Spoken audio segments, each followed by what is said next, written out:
For every Pixar hero who gets that picture-perfect ride off into the sunset happily ever after, there's a good guy, a non-villain, who gets absolutely, positively wrecked. Well, today, we're ranking the most gruesome Pixar non-villain deaths, and we are going from bad to worst, starting with the one and only Wade Ripple from Elemental. Now, for anyone who hasn't caught Pixar's latest non-sequel masterpiece, first of all, what are you doing? Go watch it. But second, don't you worry, the ending isn't a total downer. But there is a moment, man, that absolutely guts you. So you've got Wade, our sweet, emotional water guy, trying to save Ember, the fiery love of his life, from a catastrophic flood that's about to destroy her family's shop. They get trapped in a small, enclosed space, and the heat from Ember starts to get really intense. And Wade, being made of water, starts to, he starts to evaporate. He literally boils away into steam right in front of her. On a purely physical level, your entire body, every single molecule that makes you you, is being ripped apart and turned into gas. A puddle of tears is all that's left on the floor. Now, the movie does give us a little bit of an out. Throughout the film, we see Wade get squished, squeezed, and contorted in all sorts of wacky, cartoonish ways without ever showing a hint of pain. He can absorb a sponge, get sucked through a pipe, and come out the other side totally fine. So you could make the argument that for a water element, this process of changing state isn't painful at all. It might just be a natural, albeit extreme thing that can happen to him. But from a human perspective, yikes. What saves this from being higher on the list are the beautiful, tear-jerking results. Ember, thinking he's gone forever, finally confesses her love for him. This makes Wade, or what's left of him in the air, cry. And these tears of joy, these beautiful little droplets fall and collect, and he literally reforms himself from his own happy tears. So yeah, things turned out perfectly fine for Wade in the end. He got the girl, saved the day, and didn't stay dead. Up next, from one of Pixar's most existentially mind-bending films, Soul. Let's talk about Paul. He's that guy who's just minding his own business when suddenly his entire world goes sideways. See, the accountant Terry is on the hunt for Joe Gardner's escaped soul, and in a case of seriously unfortunate mistaken identity, she snatches poor Paul's soul instead. And let's be real for a second, man. Talk about profiling. Terry just sees a random black guy in a hat and goes, "Yep, that's gotta be him. Come on, Terry, do better." He survived, of course. Terry realizes her mistake and shoves his soul back into his body, leaving him dazed and confused. And hey, he even gets some free, unsolicited medical advice from a passing mystic to lay off the junk food. So, silver linings. But while Wade's death might have been physically painless, Paul is clearly deeply traumatized. He was almost sent to the great beyond by mistake. He's going to have to live with that memory for the rest of his life. Plus, Wade got a super-powered fire girlfriend and a beautiful romantic moment out of his ordeal. What did Paul get? A lecture about his diet and a story that no one will ever believe. That's a raw deal, man. No contest. Now, the main man from Soul himself, Joe Gardner. When your entire movie is a deep dive into the afterlife, existentialism, and the meaning of life, it's pretty much a given that your main character is going to have to kick the bucket at some point. And Joe's death is, it's tragically mundane. He's just had the best day of his life. He finally landed the gig of his dreams, playing piano with the legendary Dorothea Williams Quartet. He is on top of the world, floating on air, phone in hand, calling everyone he knows to share the good news. He's so lost that he's not paying attention to where he's going, and that's when he steps right into an open manhole. It's played for a bit of a laugh, this sudden, clumsy end. But he fell into a sewer and presumably died on impact. That is a rough, unglamorous way to go. And honestly, the city of New York has some questions to answer here. Where were the cones? The caution tape? That is a major workplace safety violation. But the real tragedy is the timing. To die in the very moment you achieve your life's greatest ambition, that is devastating. However, instead of shuffling off to the great beyond, a mix-up sends him to the great before, the place where new souls get their personalities. Here, he's mistaken for a mentor and tasked with helping a cynical, troublesome soul named 22 find her spark so she can go to Earth. So not only does he die on the best day of his life, but he immediately gets put to work in the afterlife. Talk about no rest for the wicked. Or in this case, the incredibly unlucky. The reason this isn't higher on the list of gruesome fates is that ultimately, it's not the end for Joe. His journey through the great before and his time accidentally inhabiting a cat on Earth teaches him more about living than his entire previous life ever did. He learns to appreciate the small things like the taste of pizza, the feeling of the wind, the simple joy of connecting with another person, after he risks everything to go back and save 22 from becoming a lost soul, showing her that life is absolutely worth living. The universe's managers are so impressed that they give him a second chance. He gets to go back to his body and live his life with a newfound appreciation for every single second. If he got even a fraction of the life lesson out of that experience that we in the audience did, I'd say that's a massive upgrade. Dying was, ironically, the best thing that ever happened to Joe Gardner. Okay, I can hear that somber piano music starting to play in the background, and that can only mean one thing. We have to talk about Ellie Fredrickson from Up. There is no preparing for this. The first 10 minutes of Up are a cinematic masterpiece, a silent, beautiful, and utterly heartbreaking montage that tells one of the most complete and moving love stories in all of film history. We see Carl and Ellie meet as adventurous, misfit kids, dreaming of exploring Paradise Falls. We see them get married, build a home together, and share a life filled with love and laughter. Their bond is pure and perfect. They see life as this grand adventure, and they can't wait to add a new member to their exploration party by having a child. And that's when Pixar decides to just reach into your chest and rip your heart out. We see the scene where they're painting a nursery full of hope and joy, and then the doctor's office. The devastating news: they can't have children, but they rededicate themselves to their dream of adventure, saving every spare coin in their Paradise Falls jar. But life, as it so often does, gets in the way. A flat tire, a broken leg, a leaky roof. The jar is constantly being emptied to pay for the mundane realities of life. And before they know it, they're old. Carl finally buys the tickets to Paradise Falls to surprise Ellie, but it's too late. She falls ill. The next scene is Carl visiting her in a hospital room. She gives him her old adventure book, and then she's gone. She dies of old age. Now, on the surface, you can't call this death gruesome in a physical sense. It's the opposite of violent. She seems to pass away peacefully, in a clean hospital, presumably without much pain. She has her beloved husband by her side until the very end. It's a gentle passing, but it's the death of a dream. You feel Carl's loneliness, his bitterness, his loss in every frame of the film that follows. Honestly, looking at the silent, empty house and the crushing depression Carl goes through after she's gone, you could argue that Ellie got the more merciful end of the deal. But then again, because of the adventure Carl eventually goes on with Russell, Ellie kind of gets to be a mom from heaven, right? She inspires the entire journey, and her spirit of adventure lives on. It's beautiful and tragic all at once, and it's easily one of the most emotionally devastating deaths in the Pixar canon. All right, wiping the tears away, it feels incredibly weird and almost disrespectful to follow up one of the most profound on-screen deaths ever with this next one, but the list is the list. Let's talk about Doc Hudson from Cars, the Hudson Hornet himself. In the first Cars movie, Doc is the grumpy, mysterious old-timer who eventually becomes Lightning McQueen's mentor, his crew chief, and his friend. He's a legendary Piston Cup champion who had his career cut short by a brutal crash, leaving him bitter and secluded in Radiator Springs. Over the course of the film, he rediscovers his passion for racing by teaching the hotshot rookie, Lightning, that there's more to it than just speed and fame. He's the heart and soul of the first movie's message. Then Cars 2 rolls around, and we learn that Doc Hudson has died. It's mentioned almost in passing. The Piston Cup has been renamed the Hudson Hornet Piston Cup in his honor, and his old clinic has been turned into a museum. But that's about it. The movie doesn't go into any detail about how he died. We are left to assume that he died of natural causes between films. Now, what does natural causes mean for a car? That's a rabbit hole of weird lore right there. Did his engine finally give out? Did he rust through? Did his transmission fail? I imagine it's something akin to organ failure, a slow mechanical breakdown. Like Ellie, we can assume he died peacefully, surrounded by his friends in Radiator Springs. But because we don't see it, it lacks the same emotional gut punch, and we can't definitively say whether his passing was more or less brutal than Ellie's. It's sad for sure, but it feels more like a respectful tribute than a traumatic event. In a similar vein, there is the ghost with the most, the culinary master himself, Chef Auguste Gusteau from Ratatouille. He's another one of those characters who dies before the movie even properly begins. Gusteau is a world-renowned chef, the author of the bestseller Anyone Can Cook, and the owner of a 5-star restaurant in Paris. His entire philosophy was about making cooking accessible and fun for everyone. His downfall began when the formidable, cynical food critic Anton Ego wrote a scathing review of his restaurant. The review was so harsh that it caused the restaurant to lose one of its precious 5 stars. The movie states that he died shortly after, and the implication is that he died of a broken heart. Now, dying of a broken heart is a real medical phenomenon, stress-induced cardiomyopathy, where intense emotional stress can literally cause the heart to fail. It's a depressing way to go, to have your life's passion, the thing you've dedicated everything to, be so harshly criticized that the emotional toll literally stops your heart. That is just tragic. While the film doesn't show us the specifics of his death, we can infer that he was not in a peaceful state of mind. He does live on as a figment of Remy's imagination, a ghostly mentor guiding the little rat chef. So in a way, he gets to witness his philosophy proven right. He gets to see his restaurant restored to its former glory by the most unlikely of chefs. Hopefully, seeing his long-lost son achieve such incredible success, and seeing Anton Ego himself have a genuine life-altering change of heart brought his spirit some peace in the great beyond. Next up is Future Socks from Lightyear.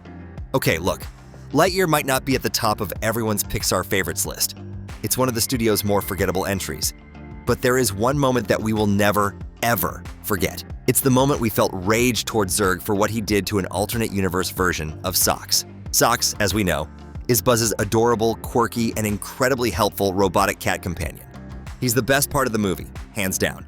In an alternate timeline, an older, more jaded Buzz has become the villainous Emperor Zurg. And this Zurg has his own Socks, who has been with him for decades. But this future Socks, seeing how his Buzz has gone completely mad with power and is threatening to destroy the entire timeline, makes a choice. He betrays Zurg to help our Buzz. And Zurg responds by lifting his giant robot boot and crushing this sweet, adorable little robot kitten into a pile of scrap metal. He kills him instantly. This is a far cry from the lovable, goofy adoptive dad version of Zurg we knew from Toy Story 2. This is a cold-blooded killer who would murder his own best friend, his only companion for decades, just because he was defied. We will never forget you, future Socks. Your sacrifice was not in vain, well, except for the fact that your present-day self was totally fine and didn't die. So your death didn't really have any lasting impact on the plot, huh? Now, what could possibly be more evil than a villain crushing one of their own loyal companions? How about crushing two of them at the same time? For that, we turn to one of Pixar's earliest and most underrated films, A Bug's Life, and The Unfortunate Grasshoppers, Axel and Loco. These two guys are part of Hopper's terrifying gang that extorts food from the ant colony every year. After the ants seemingly fail to produce their offering, Axel and Loco come up with a pretty sensible idea. Why don't they just not go back? They've got enough food, the rainy season is coming, and terrorizing a bunch of tiny ants is more trouble than it's worth. It's a solid plan. But instead of pitching this idea to the notoriously unhinged Hopper themselves, they make the fatal mistake of tricking the dim-witted Molt into doing it for them. Of course, the second Hopper puts any pressure on him, Molt immediately folds and rats them out. Hopper, seeing a teaching opportunity, decides to make an example of them. He explains a little lesson about power and strength in numbers. He picks up a single grain and throws it at his brother Molt. It doesn't hurt. He throws another. Nothing. But then, he gestures to his gang, who proceed to open the lid of the container they're in, causing the entire mountain of grain to pour down directly on top of Axel and Loco. They are buried alive, crushed under the weight of thousands of tiny seeds. Hopper is, without a doubt, one of the most brutal and sadistic villains in the entire Pixar library. There are not a lot of bad guys out there who are willing to murder two of their own lieutenants in front of the entire crew just to prove a point about colony dynamics. Still, let's be real. These guys were basically a gang of racist terrorists shaking down a peaceful farming community. So while their death was shocking and brutal, you could say that crushing was more than earned. If that double homicide wasn't shocking enough for you, let's talk about Harry the Mosquito. Now sure, Harry plays a much smaller role in the movie. In fact, he's literally just there for 10 seconds at the bug bar. But man, what a 10 seconds it is. We see this mosquito sidle up to the bar and ask the bartender for a Bloody Mary, oh positive. Classic. He gets his drink, a little drop of blood, and as he's flying away, happy as can be, he sees the beautiful, mesmerizing, irresistible blue light of a bug zapper. As annoying and universally disliked as mosquitoes are in the real world, you can't help but feel a little bad for poor Harry. He flies towards it and zap! He's hit with a massive jolt of electricity, his whole body lighting up like a Christmas tree. But here's the truly gruesome part. It's not an instant kill. After the initial shock, we hear him let out this pained, gurgling scream as his smoking, twitching body falls to the ground. He was still alive for a few brief, agonizing moments as he plummeted to his death. As quick as it all was, it must have been a pretty rough 4 or 5 seconds. And hey, for a mosquito, whose entire lifespan is just a few weeks, that could be the equivalent of a human's drawn-out, painful demise. It's a dark joke, and a surprisingly brutal end for a throwaway character. Okay, we've officially reached our top 10. From here on out, things get seriously painful. Who's your friend who likes to play? Bing bong, bing bong. Who's your friend who fades away? Bing bong, bing bong. Oh man, I'm sorry, I'm already choking up. Poor Bing Bong from Inside Out. His death is one of the most emotionally painful experiences Pixar has ever put its audience through. Bing Bong is Riley's forgotten imaginary friend, a whimsical creature made of cotton candy who is part cat, part elephant, and part dolphin. It's already heartbreaking enough to see him realize that Riley, the little girl who is literally his entire world, the reason for his existence, has all but forgotten about him. The scene where he watches his magical rocket wagon get thrown into the memory dump is just gut-wrenching. But that's not even the worst of it. Later, he and Joy find themselves trapped in that very same memory dump where old memories go to fade into nothingness. Their only way out is to use the rocket wagon to fly back to the main headquarters. They try once, singing their silly song to power the rocket, but they're too heavy. They don't make it. They try again, singing with even more passion and hope. And as they soar upwards, Bing Bong leaps out of the wagon at the last second, sacrificing himself so that Joy can be light enough to make it out. He lands back in the pit of forgotten memories, and as Joy looks down, he starts to fade away. His legs disappear, then his body, turning into wisps of forgotten thought. And with a smile on his face and tears in his eyes, he looks up at Joy and says, "Take her to the moon for me, okay?" And then he's gone. He just ceases to exist. The only reason Bing Bong isn't even further down on our list is the fact that, unlike almost everyone else left in this category, he chose this fate. He did it to help his friends, and accepting that his role in Riley's life was over.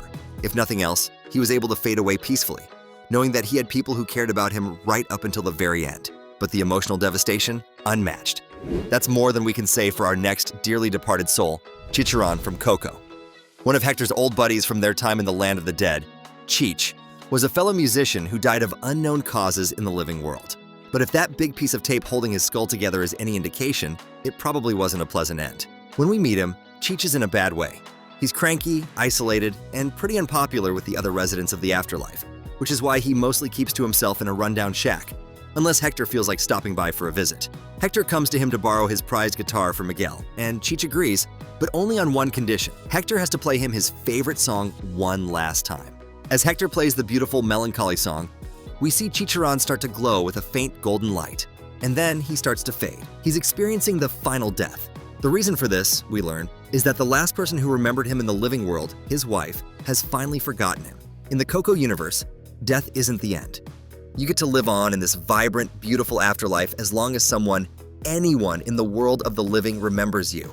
But the moment that last memory fades, you're gone. You just stop existing. There's no afterlife that we know of. It's just oblivion.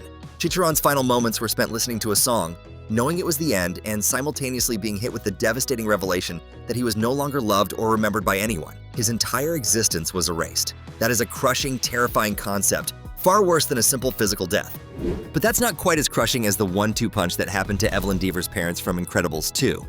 We learned that Evelyn's father was a huge proponent of superheroes. He had so much faith in them, so much trust, that he had direct phone lines to Gazerbeam and Pharaonic installed in his safe room. So one night, when burglars break into their home, he retreats to the safe room with his wife and calls for his superpowered friends to come and save the day.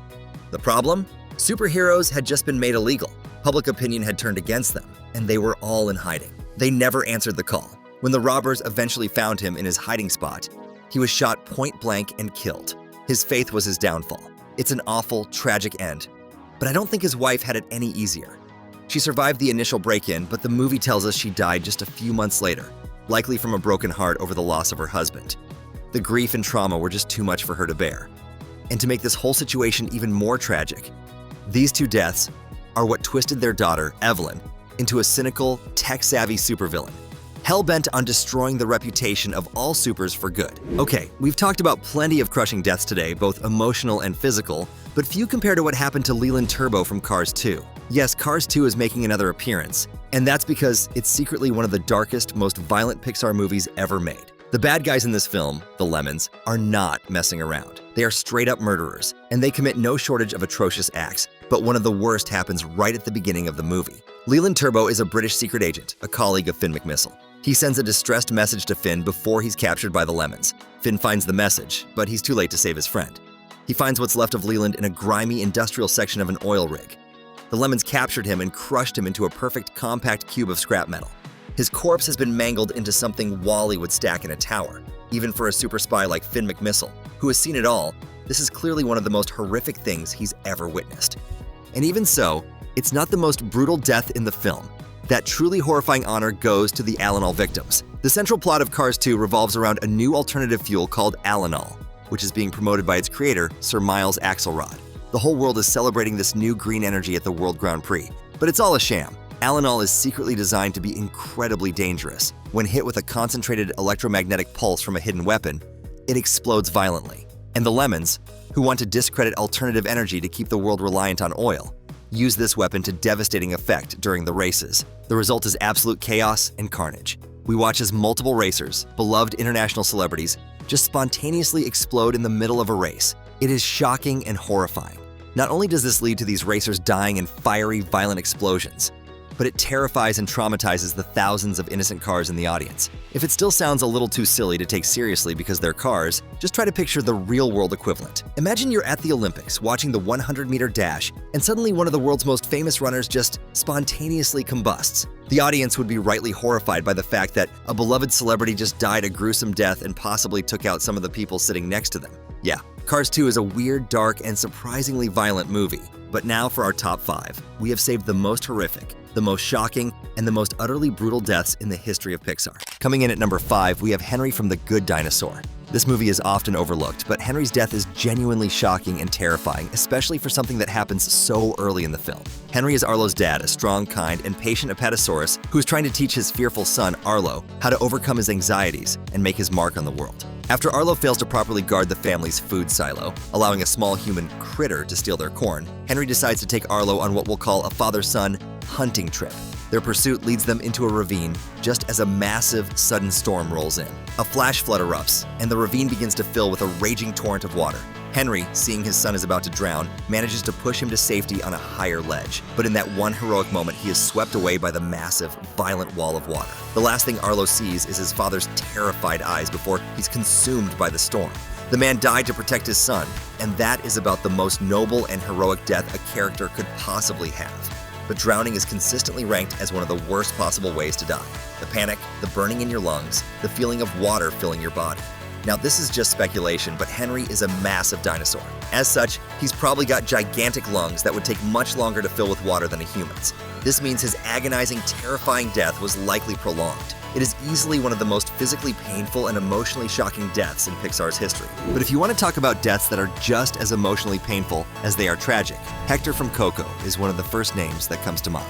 His death is perhaps the single most biting, painful betrayal on this entire list. Before he was a goofy, charming skeleton trying to cross the Marigold Bridge, Hector was a brilliant musician and songwriter in the living world. His best friend and musical partner was the one and only Ernesto de la Cruz. It was Hector's beautiful songs, his soulful lyrics, that his supposed friend used to catapult himself to superstardom. But that friendship, it turned out, was completely one-sided. One night, Hector made the decision to quit their musical tour and go home.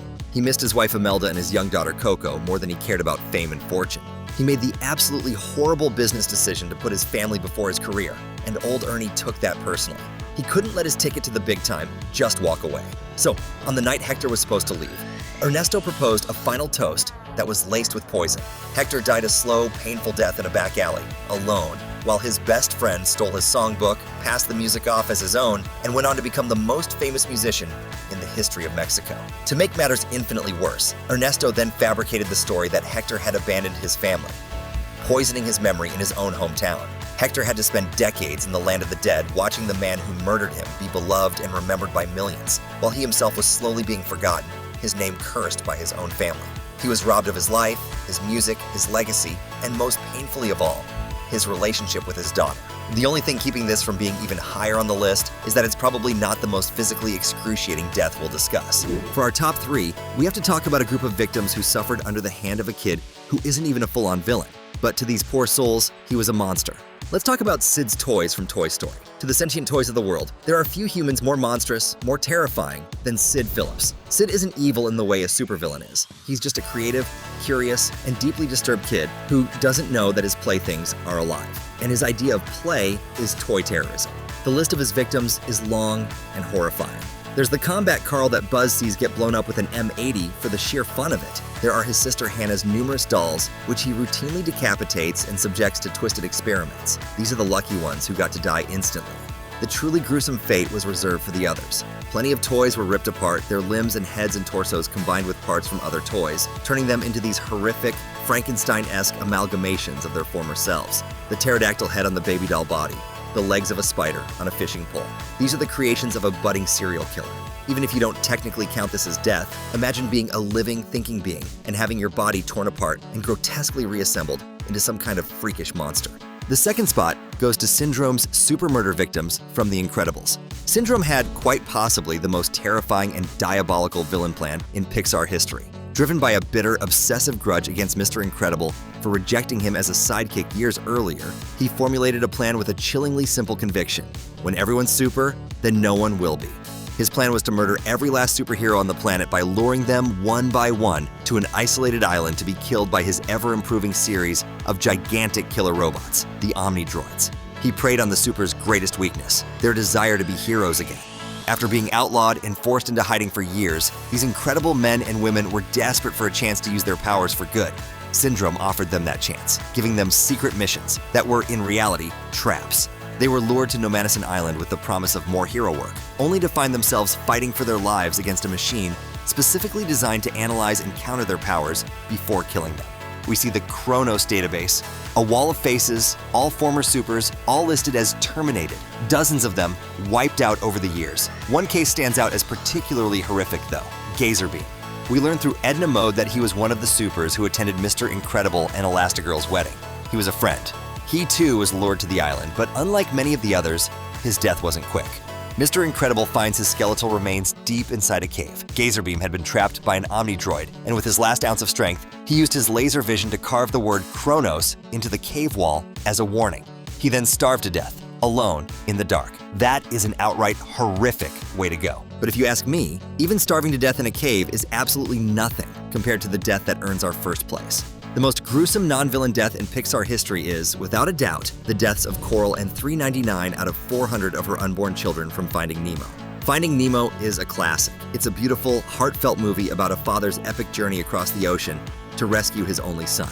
But we often forget that the reason it's a story about an only son is because of the soul-shattering tragedy that happens in the first 3 minutes of the movie. It's the story of a paranoid, overprotective father who drives his son away. A father whose paranoia is born from the single most traumatic event of his life, watching his wife and almost all of his children die right in front of his eyes. The film opens as Marlin and his wife, Coral, are admiring their new home on the Great Barrier Reef and looking lovingly at their massive clutch of eggs, their future family. They are so happy, so full of hope. And then, out of the darkness of the deep water, a barracuda appears, a monstrous predator with a mouthful of razor-sharp teeth. Marlin, sensing the danger, immediately tells Coral to get back inside the anemone. But a mother's instinct is to protect her children. The barracuda's eyes are locked on the eggs. Coral, thinking about nothing else but her babies, darts out to defend them. Marlin frantically tries to fight the massive fish off, but he's no match for it. He's slammed against the anemone and knocked unconscious. When he wakes up, the barracuda is gone, and so is Coral. He frantically searches for her, calling her name, and then he looks at the spot where their eggs were. They're all gone, all of them, eaten, wiped from existence. But then he sees one single egg, scarred and damaged, but still intact, the titular Nemo. I want you to really think about that for a second. 400 babies and his wife, all eaten alive by a monstrous predator in the span of a few moments. Marlin wakes up to find his entire family, his entire future, just gone. It is one of the most gut-wrenching, emotionally devastating scenes in the history of animation. Phew, that was a ride through Pixar heartbreak and horror. Which of these gut punch moments wrecked you the hardest? Let me know, and if you're craving more animated trauma disguised as family fun, stick around. There's plenty more where that came from.